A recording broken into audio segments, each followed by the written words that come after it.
यो बालमा बसेर यहाँको हिरा निस्केर भागेछ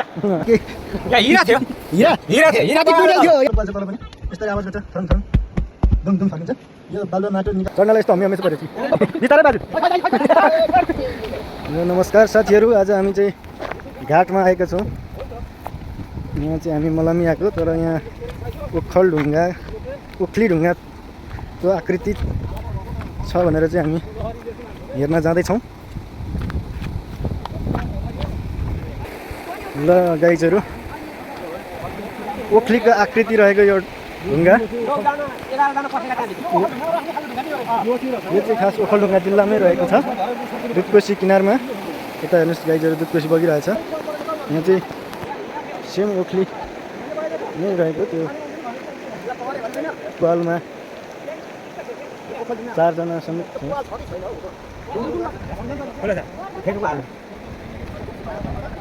ठुलो चट्टान छ ठुलो ढुङ्गा छ शङ्ख जस्तो आकारको ढुङ्गा छ म तपाईँहरूलाई माथि चढेर पाल देखाउन चाहन्छु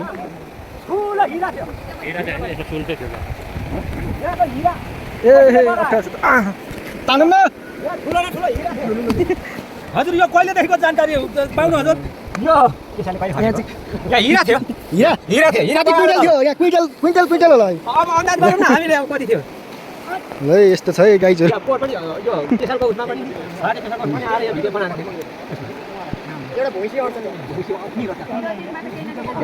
थियो महादेव थियो महादेव हलेसीको मूर्ति यसको बच्चा चाहिँ उहाँ रहेछ गाइजहरू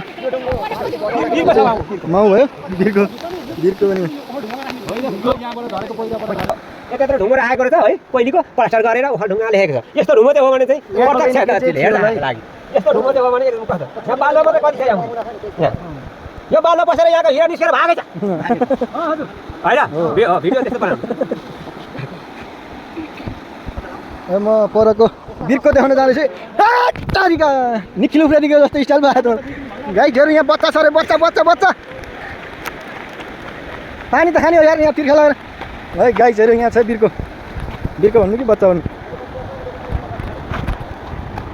ओहो ल हेर्नु यहाँ के आकृति बनेको छ है गाइजहरू हेर्नु है गाइजहरू हेर्नु यता फेरि कोसीमा बगाउँछ ए भन्ने लग्यो नि दाजु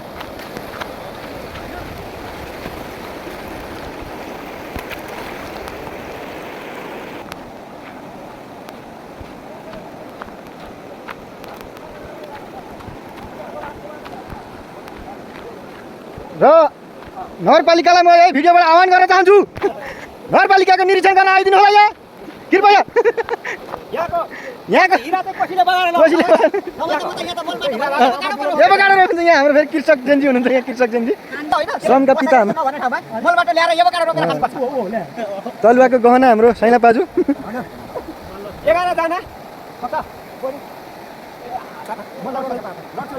चढ्नलाई यस्तो हमी हमेसा परेको छु बितारै बाजु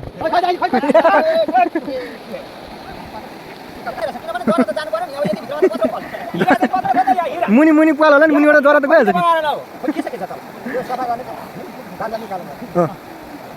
मुनिमा देउता छ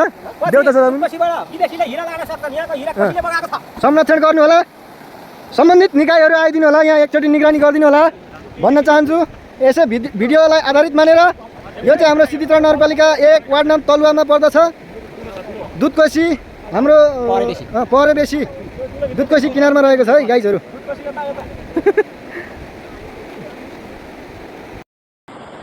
आज हामी दुधकोशी किनारमा आएका छौँ के भन्छ परेबेसी जहाँ चाहिँ यहाँ एकदमै अचम्म चिज देखियो यो ढुङ्गा हो खासमा दर्शे ढुङ्गा तर यहाँ निकै गम्भीर प्रश्न छ यहाँ एकदमै अदृश्य एउटा केही लुकेको छ यो ढुङ्गामा ओखली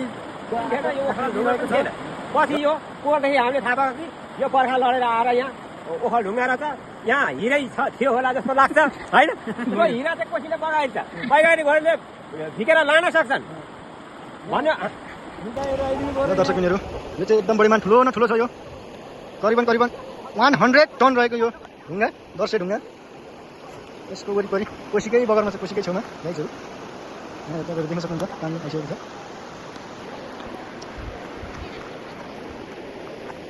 यहाँ राख्ने समस्या कसरी गर्ने त्यो कुरा चाहिँ म एकदम नगरपालिकामा गएर गर्न खोजिरहेको छु मैले यो कुरा राख्न खोजिरहेको छु म पोहोरदेखि मेरो एकदम के अरे यो ढुङ्गाको चाहिँ म निगरानी गरेर एकदम लगाइरहेको छु मेरो यो ढुङ्गा चाहिँ उखाल्न लगाएर राखिदिनु सक्नुभयो भने हुन्थ्यो भन्ने मेरो जिज्ञासा छ म माथि चढेर देखाउँछु गाईहरू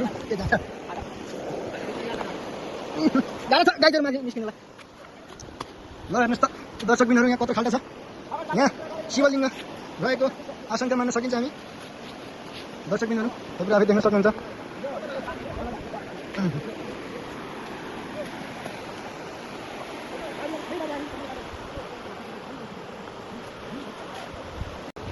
गाईहरू यहाँ चाहिँ यो निकै तलसम्म खाल्डा रहेको शङ्का मान्न सकिन्छ यहाँ आधी भाग चाहिँ 500 लिटरको ट्याङ्की अट्छ अनि एउटा तल आधा भाग कति छ यसको गइरहेको त्यसमा अब यसको क्वाल छ कि छैन थाहा भएन अब यो पुरै बलमा गाडी थाहा हुँदैन आवाज हेर्नु न अब यस्तो सुन्नु डुङ यो निकै छोरी भयो यो पुरै तल चाहिँ अनौठो खालको छ यसको बनोट यसको सेम हलेसीमा जस्तै चिल्लोपना यसको कलर अब यसमा यो सिमेन्ट प्लास्टर गरेको जस्तो छ अख्रात होइन एकदम कम्ती ल यति गाई छ